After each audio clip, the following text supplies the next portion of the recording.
Hello and welcome to the Thursday Total Soccer Show. My name is Daryl Grove and I'm joined by a man who only sometimes sleeps because soccer never does. His name is Taylor Rockwell. Hello. Hello. Both of those things are accurate. Correct, right? I do feel like I only sometimes sleep. So much soccer happening. So on today's show, we are going to be talking and reviewing a bit of Concacaf Champions League. Indeed. Which kind of happens late at night for us on the East Coast.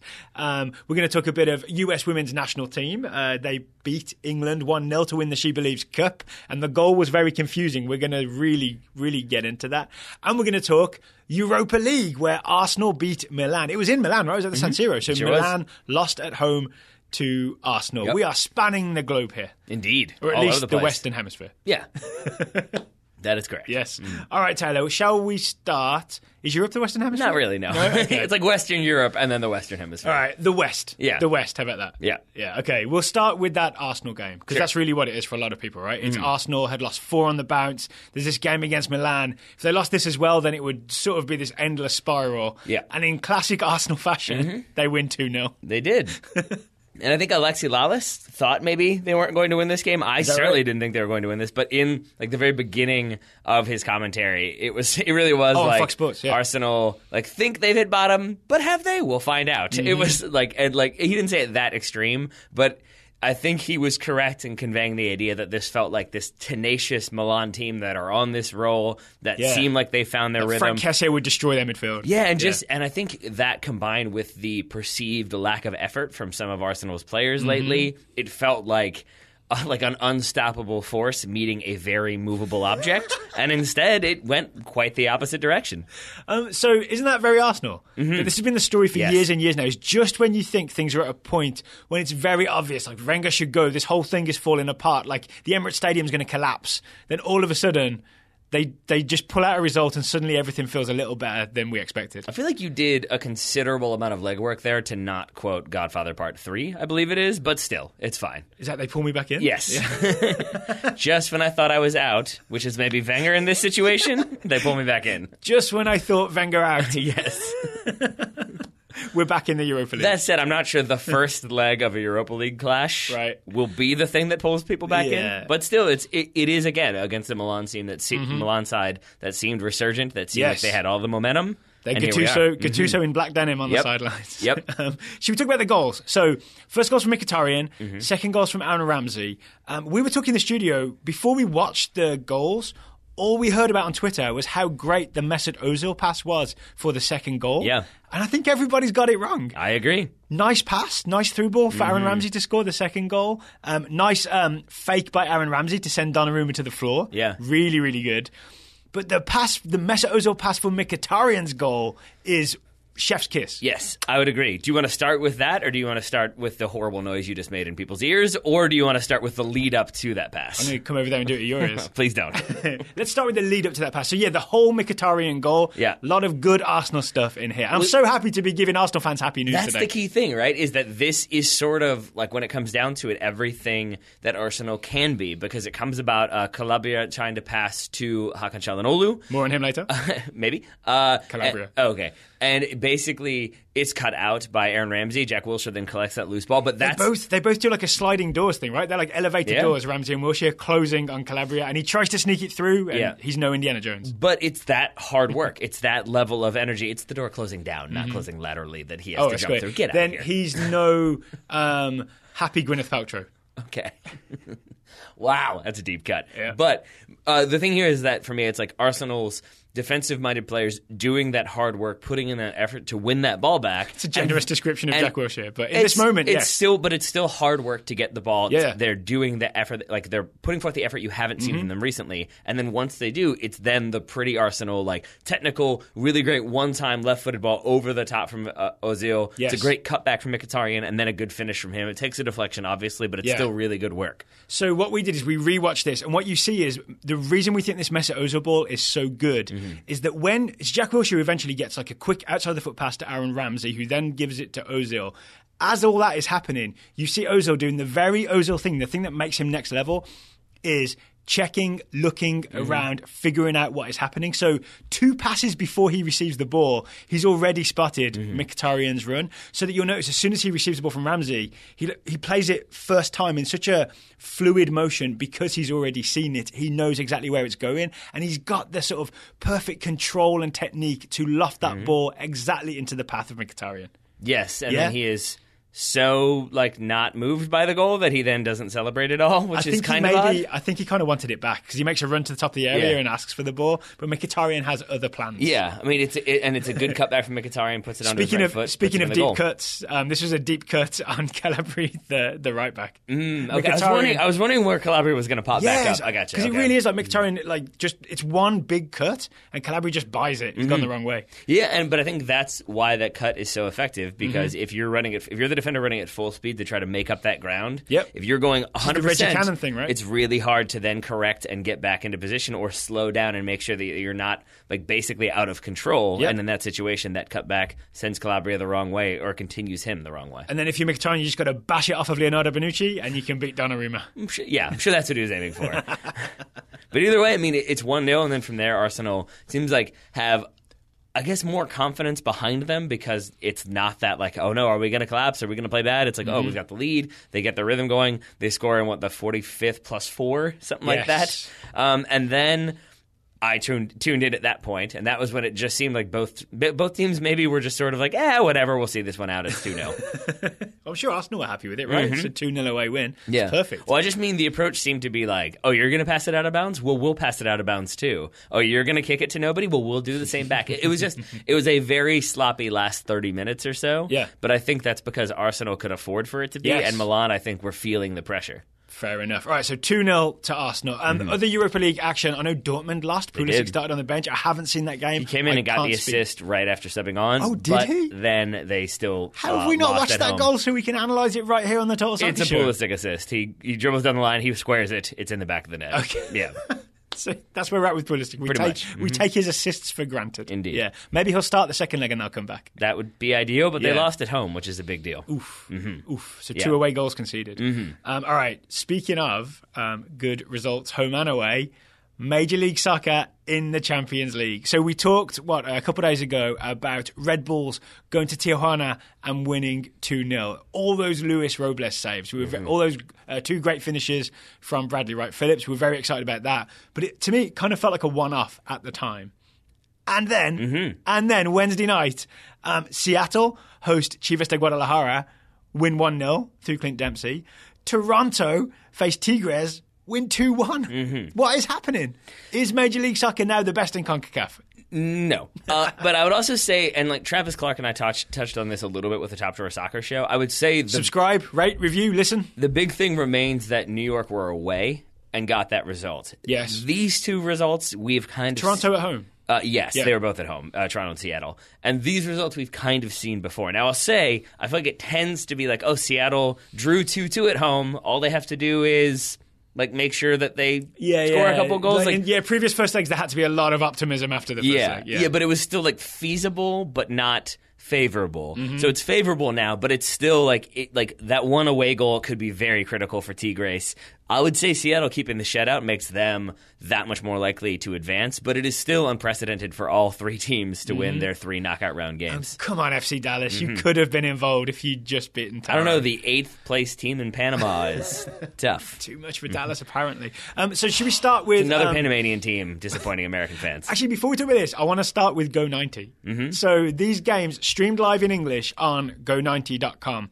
For the most part, people have been very happy with the service this time around, right? The stream didn't fail, so everything's good. But then the replays were not available the next morning. We complained about this on when we did our best Red Bulls Tijuana review that we could without access to the full game. I just want to say, at Go90 Help, thumbs up, whoever was running the account today, because after I asked a few questions, I think they set some wheels in motion and got all the games uploaded, so you can now go to go90.com and watch all those replays of this week's CONCACAF Champions League action. So kids at home, let that be a lesson. If you want something, just complain enough, and eventually you'll get your way. Ask politely. Find the right person, ask politely, and they might get the job done for you. If you just complain, you don't get anything. So go out and ask strangers, and eventually they'll give you what you want. Got it. Okay, cool. But ask the right people. Okay. But yes, so you got your match replays. Yes, I did. To watch the highlights. To really watch happy about it. The footage. It might have been just a coincidence, right? But I like to think I had something to do with it. Yeah, I think it was all Daryl Grove. I think so. And at Go 90 Help. Sure. So we got to watch Seattle hosting Chivas de Guadalajara, who are not in great form, as I understand it, but still, it's still a big team coming to town. Clint Dempsey scores in the 78th minute. He does the shush to the Guadalajara fans. Yep. He ends up on the front page of Record, which I believe is a Mexican tabloid. I actually don't know that. I'm just assuming because of the look of it. It looks very tabloidy. That became the image of CONCACAF Champions League. And I'm assuming Dempsey shushing Chivas fans. And if people don't know, I'm assuming what you mean is that there are lots of images and lots of very bold, bright letters, but tabloids. not a lot of articles. Yeah, is it weird that tabloids all over the world are basically the same look? I guess it crosses boundaries. Gossip and bold photos, yeah. Can we talk about Dempsey's goal then? Sure. It's Henry Wingo, homegrown player, I believe, with the assist. He bolts it to the end line. He cuts it back right onto Dempsey's foot. Dempsey one-times it into the bottom left corner. There was disagreement in the Total Soccer Show studio about just how deliberate Wingo's ball was. Well, not disagreement in the sense that, obviously he's playing the ball into a specific part of the box. I don't think he knows that Clint Dempsey is there. I don't think he's thinking Clint's going to be exactly right there. I've seen him make that run. He picks his head up. I think he sees green in the box, and he knows, put it away from the goalie. That could have been the turf or the shirts, because it's basically the same colour, right? Indeed. If I was Sanders, I would really switch that up. Either try and make the field. Would you really? I feel like this is a false argument. There's no way you want them to change their entire uniform because they play on turf? Or change the colour of the turf. I'd go for one or the other. You're going to play blue turf? Is that what you're going for? No. But, it's the same green. It's you haven't thought out this argument fully. I have not. It's almost, you've worked with me before, right? It's almost the same colour. It's hard to spot on TV, so it must be hard to spot for your teammates. No? No. No? Okay. No, because the difference would be that, you're vertical? What are you talking about? No, a person is standing up. They're wearing a shirt. I can see. Do you not do this when you play? You use periphery vision to just kind of see objects running that Yeah, but a person is taller than a blade of grass. I can still spot. Yeah, all right. Okay. Okay then. But my point is simply that I think he knows there are people in the box. He squares the ball with the hope that someone will finish it. Yes. Now maybe it's repetition and knowing that Clint Dempsey likes to crash the penalty spot. Yeah. But that's the only thing where I was saying that I don't think he necessarily picks his head up, spots Clint Dempsey making a run, puts his head back down, and plays that ball in. But he does look up. He does look, but it's a little too long before he actually plays the ball to believe that he's basing, unless he's projecting what will happen based on the initial picture. You never know. It's possible. You never know. Or it could be that everyone at Seattle is told, pull it back to the penalty spot. And Clint Dempsey is always like, I'm going to get to that penalty spot. And it could be as simple as that. Yep. Sometimes soccer is simple, right? Yeah? It is. Right. And in this situation, they made it look simple. It's quick, it's down the line. But it is also Wingo, I think, doing moves in the middle of the field, dropping it back to the fullback, and then making a run diagonally across the field to be open to get that return pass to be in the channel. The other thing I really liked is we deliberately watched the last 5 minutes plus stoppage time of Seattle in this game. Just wondering if, like the Red Bulls did in Tijuana, they could do a bit of CONCACAFing, a bit of just running the clock down and make sure they get that win with no goals conceded. And I'm going to classify this as light CONCACAFing. They may have committed some light CONCACAFing. Fair? Fair. And I'm just talking about, I think it was Waylon Francis, who just kind of goes down a little easily for a free kick. I think it's he knows. Stephen Fry holds onto the ball. He knows he's going to get the free kick, and but rather than just sort of he's blowing the whistle, whatever, he definitely falls to the ground and stays on the ground. And then everyone's like, where's Waylon Francis gone? Yes. Because of the jerseys. Oh, I got your joke. I got your quote-unquote joke. And there's also Stephen Fry, definitely a ball he could have just caught and stood there. Instead, he drops to the floor, right? Just waste those extra few seconds. I mean, you'll see goalkeepers do that, especially if there are players around them. I think it's the fact that Stephen Fry then, even after everybody has gone, continues to stay down and slowly gets up. That's why I'm calling this light CONCACAFing. I mean, hopefully we'll see some extreme CONCACAFing in the second leg. I think we probably will. I'm really excited for that, weirdly. Really, this is really odd, right? But anyway, Seattle won. Chivas de Guadalajara, 0. The other result I would say is more impressive. It's Toronto beating Tigres, not least because Tigres are a better team than Chivas de Guadalajara. Yeah, I mean, right?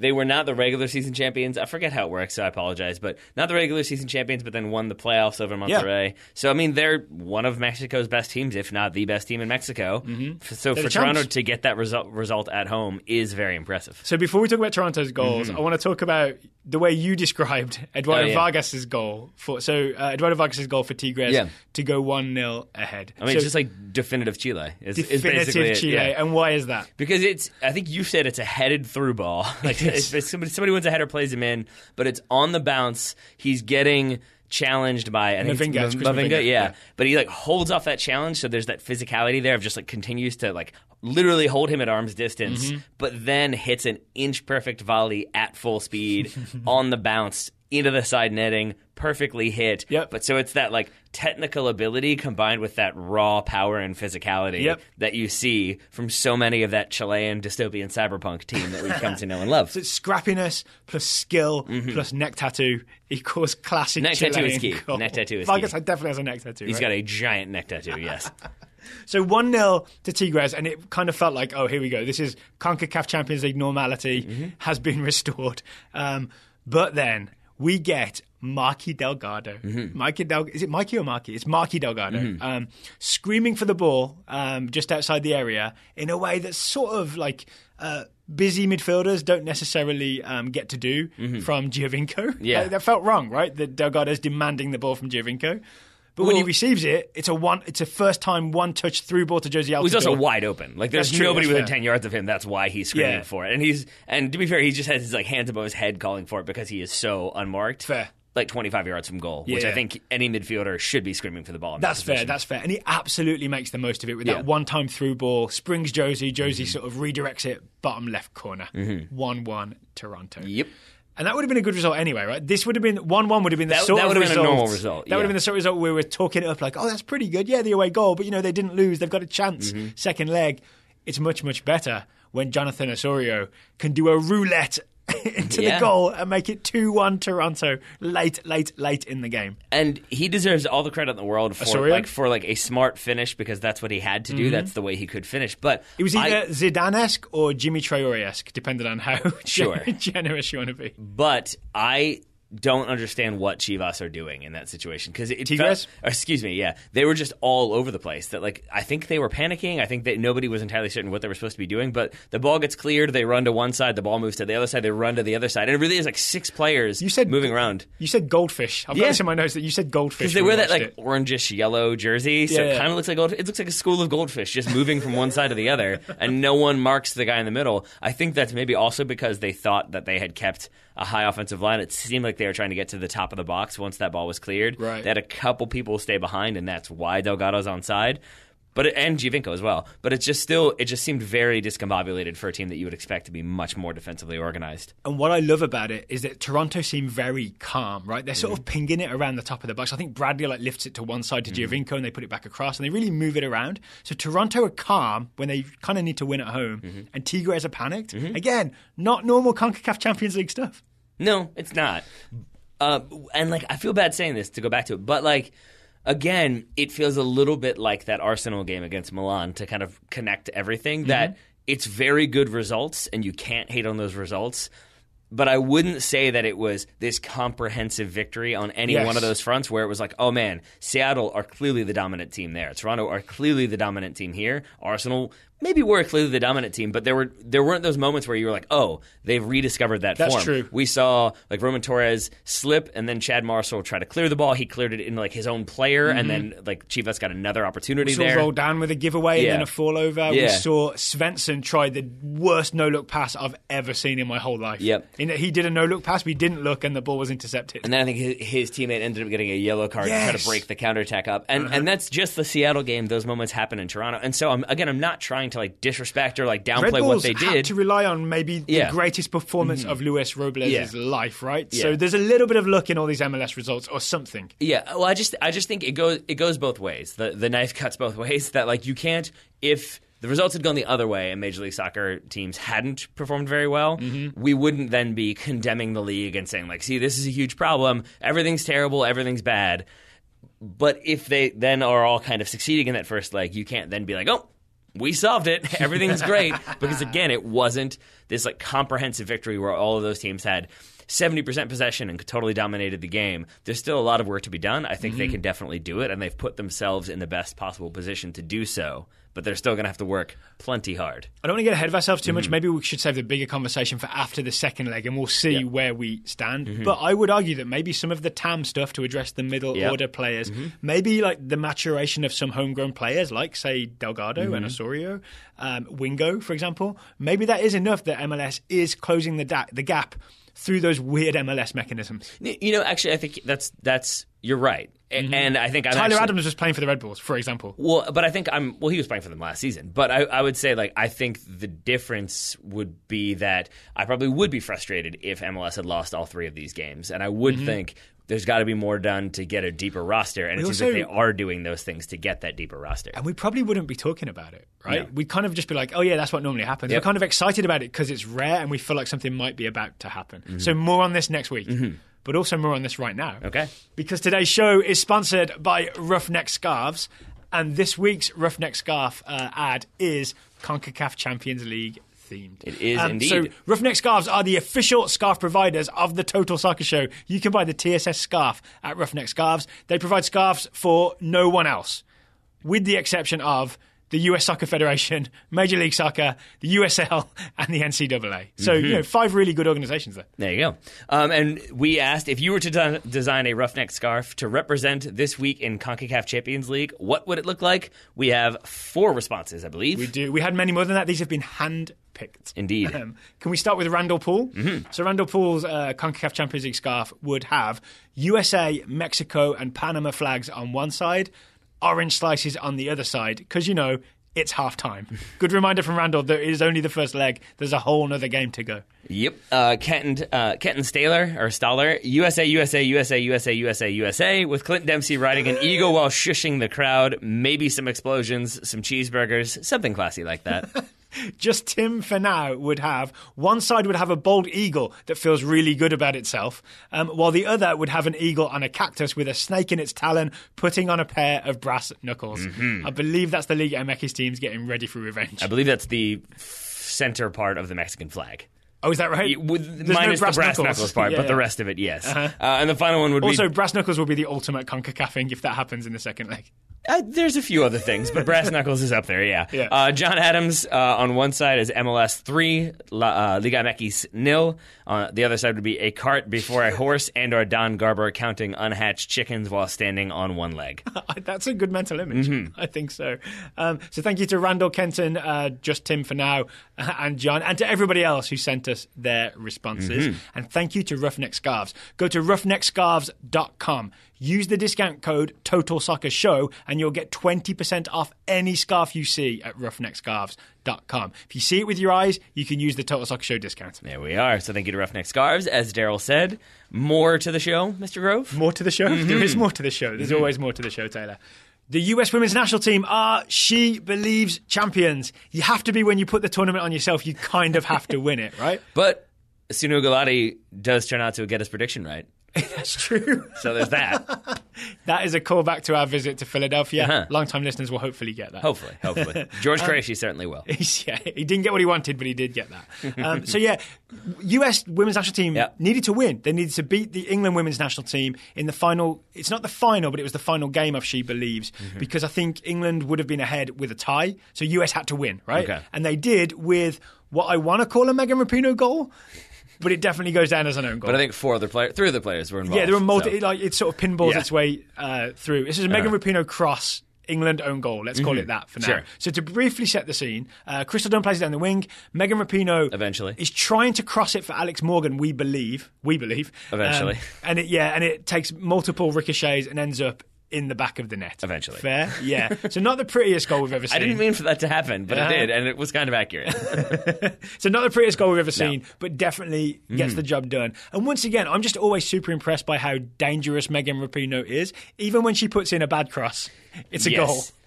Yeah, and I think she also kind of starts the move, right? She has a nice pass that in the build up to this. She does, and then I think initially it's one of those sequences where like the more you go back, the more you're like, oh, well, that changes things. Oh, well, that changes things because Lindsay Horan's good. Yeah, true. Right? But I was frustrated by that cross of Megan Rapinoe because if you go back and watch when she gets the ball, Alex Morgan is relatively open in the middle of the field, and if she plays that quickly and does I think you called it a Spurs ball, like a Tottenham ball in, she's there to meet it. I guess I would have needed Morgan at the far post for it to be a proper Spurs ball, but yeah. This is true. You know what I'm saying? Yes, but it takes Megan Rapinoe like a couple yards to get herself in position to play that ball in, and so I was frustrated by that. But then if you go back further, that happens because Megan Rapinoe has made a very smart run, and Crystal Dunn takes too many touches to eventually play her that ball. So by the time, I think the only reason why Crystal Dunn eventually does play it is because Megan Rapinoe is pointing at her feet and screaming for the pass. Yeah, it's not, the mic doesn't pick it up, but I would guess by the sort of aggressiveness of the gestures to her feet that she is yelling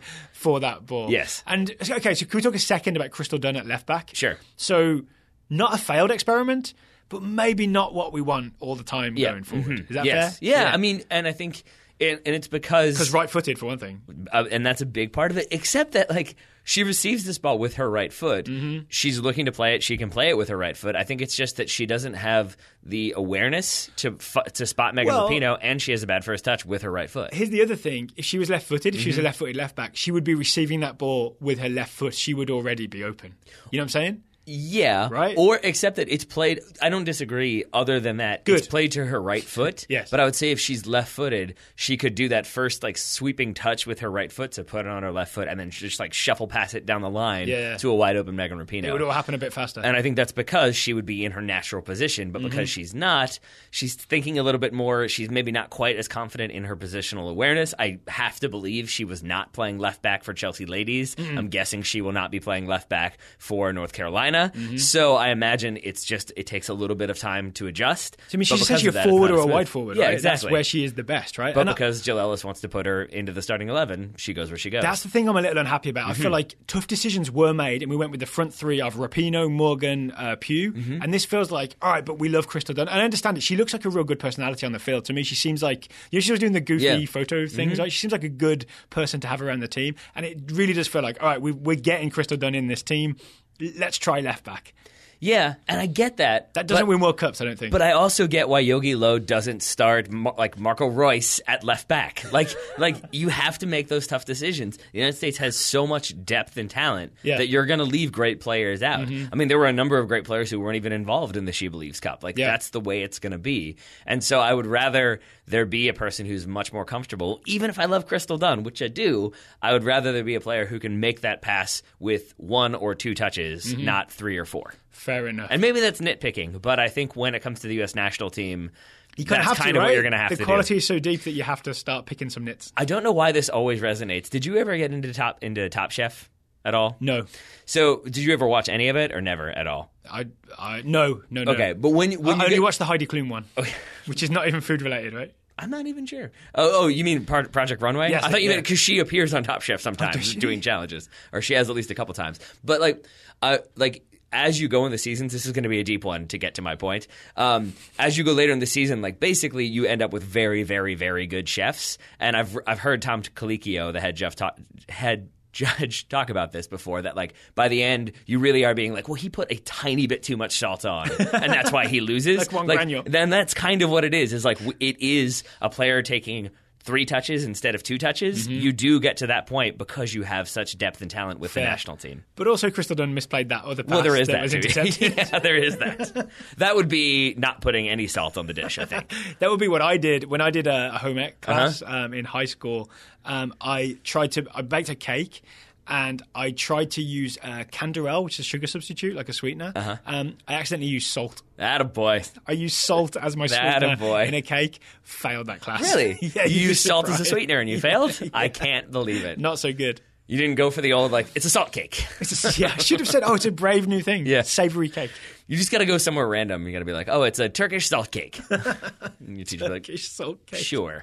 The teacher will be you have never left the West Midlands yet. What are you talking about? One day you'll meet a man who's been to Turkey. Anyway, back to the US Women's National Team. Okay, so they win 1-0. Yeah. Megan Rapinoe cross is deflected for an own goal.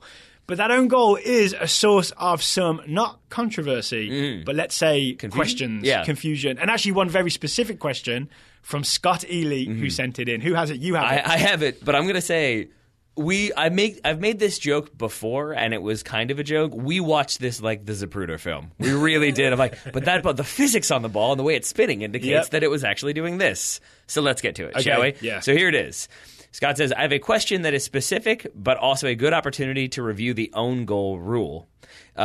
In the U.S. women's national team's 1-0 win over England in the She Believes Cup, the goal is credited as a Karen Bardsley, who's the England goalkeeper, own goal. However, when the ball deflects off Bardsley into the goal, it was going to go in anyway, so that's not an own goal, right?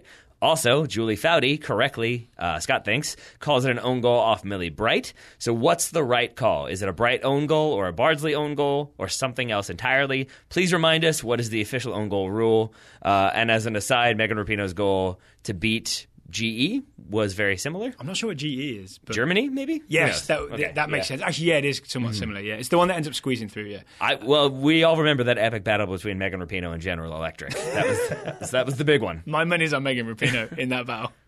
Yeah, it's not great. In any battle. Okay, so it's worth saying that, here we go. When Megan Rapinoe crosses this ball, the defender that it hits first is McManus. Yes. Right? It deflects off McManus. It goes the right centre back, yes. It goes towards goal.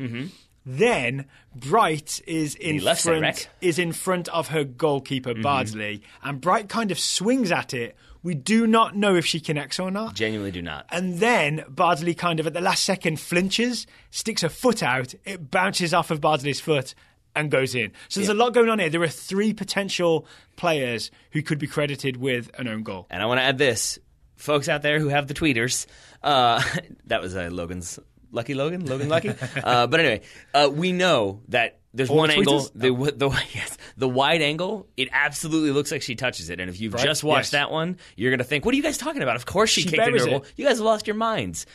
It's way closer than you think, and there are multiple angles that show different things. Yep. Either that she doesn't touch it at all, Bright doesn't touch it at all, or it maybe scrapes the bottom of her cleats and that's what redirects it, or just that her presence, she doesn't touch it and her presence is enough to put Bardsley off. Here's the first thing this. Maybe we should briefly explain the very basic own goal rulings, right? We think there's no FIFA law on this. I don't think so. There's no guaranteed thing, but it's normally the referee makes a decision. Yeah, I think it's basically if a player scores into his or her goal that he or she is defending, then it is considered an own goal. But I think that there are certain rules about when it is an own goal versus just a straight-up goal. And the basic thing is, if the attacking player's shot or whatever is off target, which Megan Rapinoe's cross was because it's not going towards a goal, and a defensive player's touch redirects it towards the goal, then it is ruled as an own goal. Yes. The weird thing here is that it hits McManus, it maybe hits Bright, and then it hits Bardsley. So there's 3 defensive players touching Megan Rapinoe's cross before it goes in. And on top of that, even after Rapinoe's cross, and this is where I might disagree with Scott a little bit,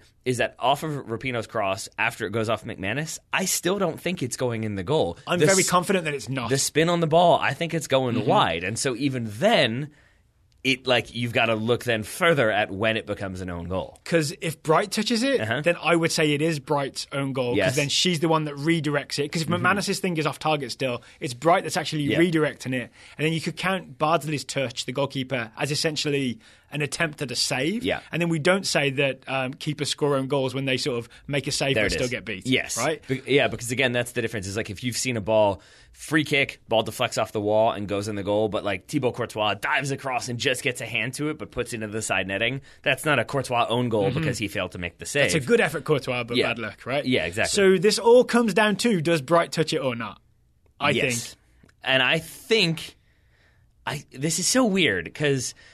I'm going to say I think she does. I still don't really know. That's the least confident word I've ever heard. Because I still think it's Bardsley's own goal, even if she just barely touches it. Because it looks like she basically kicks it into her own net. Yes, and she does that, I would say, because either way I think this is Bardsley's fault, is I guess what it comes down to, and that's where I'm sort of struggling. Okay, but when it deflects off McManus, the first deflection that is not on target, I'm really confident that if you use a Hawkeye cricket type thing, that ball projects to bounce just wide because of the spin on it. Yep. Right? Bardsley is set. She reads the deflection. She sets. She even has her hands ready to catch that ball and cradle it and gather it up. Right? She's ready to catch that. until Bright intervenes. And even if Bright doesn't touch it, I think she still might get the bottom of her cleats. Even if it doesn't, Bright puts her off and makes her think maybe it's being redirected. That causes the weird, it's almost like a leg spasm, right? She kicks out, bounces off her foot, goes in. And this is where I blame the goalkeeper. Okay. Because it's the goalkeeper's job to go get that ball and let the defenders know. If you watch, Bartley's. I mean, you got to do something Karen's, there. Whatever, whatever you're going to say. Because if you watch it, Rapinoe plays that ball in looking for Alex Morgan. Alex Morgan, either because she knows that ball is not going to her anymore because of the deflection, or she recognizes correctly that she was offside when that ball was played. She stopped. She has her hand in the air. She is not moving anymore. So there's not like Alex Morgan is crashing and they've all got to make a play on the ball. Bardsley could easily scream for that ball and collect it. The fact that Bright steps in front of her and tries to make a play, I think means that she never got a shout. She thought, oh, Alex Morgan is coming. I got to try to make a play and clear this out of bounds. And that's where some of that confusion comes from. So I think I'll buy that. I'll buy that. So then I think what I should clarify is if Bright touches it, then I think by the quote-unquote laws that we've established, it is her own goal because she has now turned it on frame. Yep. But I still think Bardsley shares responsibility for not shouting and then for not having the confidence to keep her positioning right, because I think you're right. She's going to collect that ball. Bright jumping in front, she just flinches a little bit. She, being Bardsley, flinches, but that puts her off, and that's why she doesn't collect it. And I think US Soccer on the website, ussoccer.com, who are ultimately in charge of the She Believes Cup, they rule it as a Bardsley own goal. And they did it kind of quickly, right, during the game. And I think they give it because it basically looks like Bardsley kicks it into her own goal. So it's just a real simple, own goal, right? I would say they're accidentally right. Yeah. If it deflects off McManus, which it does. If Bright doesn't touch it, which I think there's a 50-50 chance whether she gets a touch or not, then Bardsley is the final player to redirect it into her own net. Yep. Right? The only player to direct it on frame. Therefore, Bardsley own goal. Yep. If Bright touches it, Bright own goal. But there's only a 50-50 chance of that. There's a 100% chance that Bardsley touched it. Yes.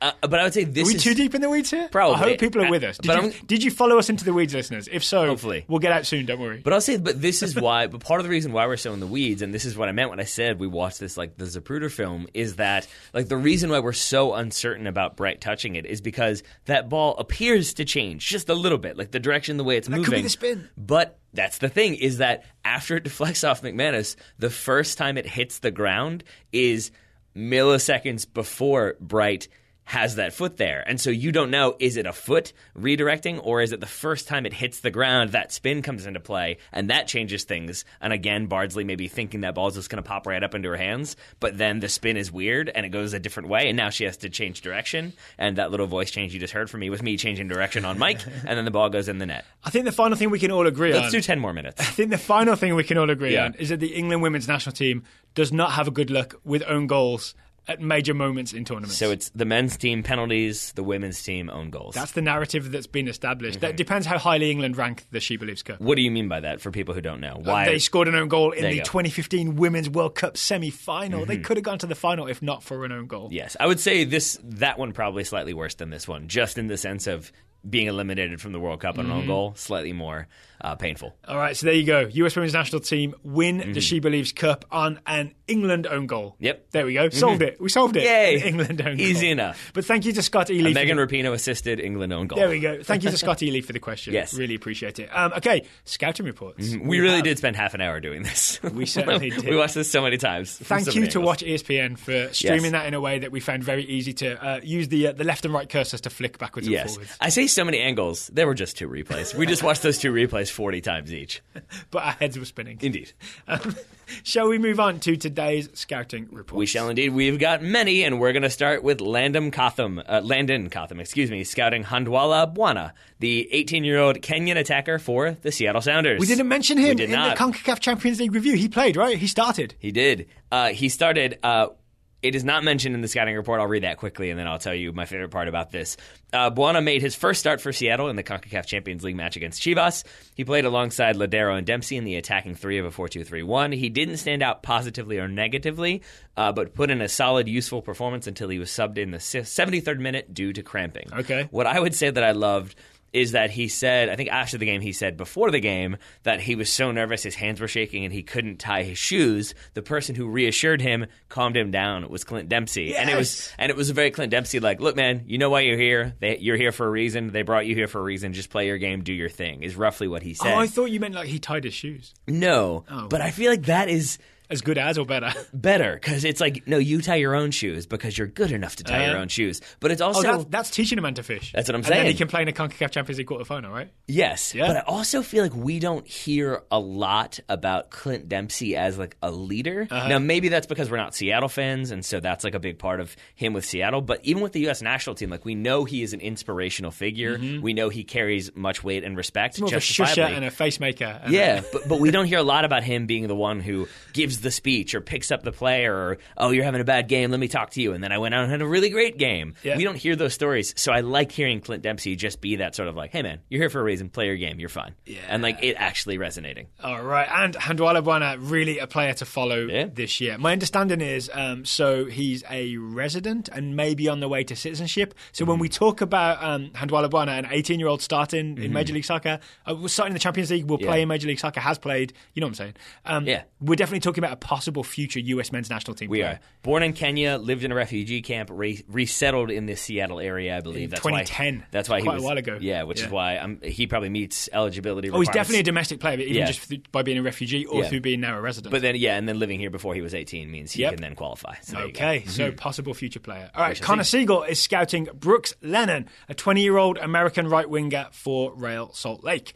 Connor says, Brooksy was left out of Real Salt Lake's season opener against FC Dallas. Instead, he and 5 of his Salt Lake teammates joined USL affiliate Real Monarchs for a preseason bout against Sacramento State. I don't know what to make of this. I still don't know what to make of it. It's not good, I don't think. Not. Lennon scored twice in Real's 4-0 win. That's better. With both assists coming from Pablo Ruiz, maybe a name to remember. Lennon, Ruiz have since joined back up with RSL in preparation for their home opener Saturday versus LAFC. Maybe he just needed a bit of pre-season fitness fine-tuning. But he wasn't quite ready for the first game. But he's been in pre-season. But maybe he just didn't quite cut it for pre-season. I guess so. That's still surprising to me, especially because if he's going to continue to be like Cristiano Ronaldo in the sense that he kind of looks like Cristiano Ronaldo, he's got to be just as fit and ready to go. Jim Brochar scouting Jonathan Klinsmann, the 20-year-old American goalkeeper for Hertha Berlin. This is a long one. Have we got have you heard this yet? No. What's going on? Oh, boy. All I've seen is the big paragraph. Buckle up. Because I don't have a buckle, but I'll just grip my seat tightly. How about that? If you've ever wanted to hear a coach give a no-nonsense assessment of a player, you're about to. On Monday, it is not good. On Monday, Hertha assistant Zsolt Petri, apologies for pronunciation, said this of young Klinsmann, quote, he's got the basic... Don't read ahead. You got to stick with me. I'll just look at you then. Okay. It's really good. Basically because I want you to react. I don't want to be watching you react and enjoying it while trying to read. I will put my scouting reports printout out of eye's reach. He has got the basic skills and taken a good athletic development, but he does not bring his skills to the pitch every day. All of the coaching staff misses that. The past 2 or 3 months did not go as we hoped. The serious, focused German working is not fully in him. There's too much American left in him. His personality development has stalled a bit. You can see that in training. He does not talk too much to his teammates, has little contact, not a lot of charisma, confidence, and determination. The body language is still missing. Without it, you won't get far in football. If he can do that, he can become a better option. He's in trouble when he gets home. Yeah. Yeah, there's still too much American in him. Don't love that. Don't love that. As well as, Let's hope that's the coach. It's not the head coach, right? That's the assistant. That's the goalkeeper coach. Oh. Yeah. Trying to, poke him, rile him, get him to refocus. Yeah. You know what I'm saying? Let's hope so. Yeah. Let's hope so. Ooh, okay. Jim, thank you for that report. Actually, it might be an assistant. I thought it was the goalkeeper coach. Either way, it's a coach saying not great things. Okay. I do wonder if maybe Jonathan Klinsmann doesn't speak German, which would explain why he doesn't interact with his teammates very much. Has to. You think? He doesn't have to. He doesn't have to. He should. I genuinely don't know. Is Klinsmann's wife German? I would assume so, but I don't know why I would assume that. No, I don't know either. There we go. But I know Klinsmann is. Yeah. Anyway, Michael Bite is scouting Tiana Davidson, the 19-year-old American centre-back for Stanford, and I would add, the US women's national team. Michael says, Tiana played every minute in the 2018 She Believes Cup and was an essential part of a defence that only conceded 1 goal en route to winning the tournament. She got considerable praise from Jill Ellis, from Alex Morgan, from websites like ESPN, 442 and Stars and Stripes. Not bad for a player who had 0 caps heading into 2018. Not bad at all. Matthias Boutin scouting Jean-Yves Balou-Tabla, I'll do that one more time because it can be difficult when you get it all together. Okay. Jean-Yves Balou-Tabla, There we go. the 18-year-old Canadian winger for Barcelona B. Balou seems to be turning heads at his new club after getting 3 appearances with Barcelona B. He has trained with the first team and was on the squad list for the Copa Catalunya final alongside players like Ousmane Dembele, Alex Vidal, and Andre Gomes. This may explain why Barca included a €35 million release clause in his contract, which increases to €75 million after 3 seasons. I've got a better explanation, which is that all the Liga contracts have to include minimum fee release clauses. Maybe. But it's still a decent amount. Yeah, it is. So yeah, it's not €1. Right? Yeah. But that's really impressive to be involved with the first team. I think my understanding is the Copa Catalunya is kind of like obviously a regional tournament because Catalan is a region or possibly an autonomous nation, depending on who you ask. But it's still an involvement with the first team. So that's huge for an 18-year-old Canadian. I would say so. I would say so. More on young Canadians? Oh yeah, Jared Morgenstern is scouting Alphonso Davies, the 17-year-old Canadian attacker for Vancouver. Jared says the Canadian wunderkind Alphonso Davies scored a goal and was the consensus man of the match in Vancouver's 2-1 victory over the Montreal Impact. I guess Jared did a poll of everybody. Yeah. However, he wasn't actually eligible for the honour. This is why. Because he's 17 and the award itself is sponsored by Budweiser. So he can't collect it. Davies was stellar throughout and had the assist for Kai Kamara's opener. After scoring, Kai immediately ran to the corner looking for Davies to begin a stellar Wakanda Forever celebration. Neither of them froze. James Porter scouting Dele Alli, the 21-year-old English attacking midfielder for Spurs. Dele's Champions League appearance against Juventus was emblematic of his 2018 form. Some flashes of brilliance combined with high work rate, irritation of opponents, and lack of a finishing touch. He would be awesome in Concacaf. Dele Alli would do wonders in Concacaf. You are not wrong. James dug deep and found some interesting stuff. Dele Alli is tied for third for all Premier League midfielders in shots attempted with 59, but he is last in the top 20 in accuracy with only 28% of his strikes reaching goal. That is with 62.7% of his shots coming from inside the area, so it's not like he's bombing these shots from deep. Interesting Dele Alli stats. I'm good with even negative Dele Alli stats because I'm good with Dele Alli because he's only 21. He's Scouting Network eligible, and yet we think of him as in this like upper tier of players, right? Yeah. That's how far ahead of the curve Dele Alli is. And he's been in the Scouting Network for like since it started. He was in like one of the first 15 players He was or an so? early addition. Yeah. Think of it this way. If he was having a college career in the United States, he would be a junior right? Instead, he's going to the World Cup. Yeah. Dele Alli, people. Not bad. Cole Hamilton is scouting Callum Connolly, the 20-year-old English midfielder on loan at Ipswich from Everton. Cole says Callum Connolly indicated that his loan to Ipswich could become permanent. The more worrying note from an Everton perspective is that he then added, I had contact with Everton, but not as much as I expected. There hasn't been as much support as I've wanted, but it's a man's game. Big Sam has come under a lot of criticism for his handling of Everton youth players such as Connolly, Lookman and Vlasic. Uh-oh, the tide is turning against Big Sam. And is currently angling for a long-term contract. So that's interesting stuff. Yeah. Well, remember they were in danger of being relegated when he took over and now they're not? I think people should remember that with Big Sam. Are they not?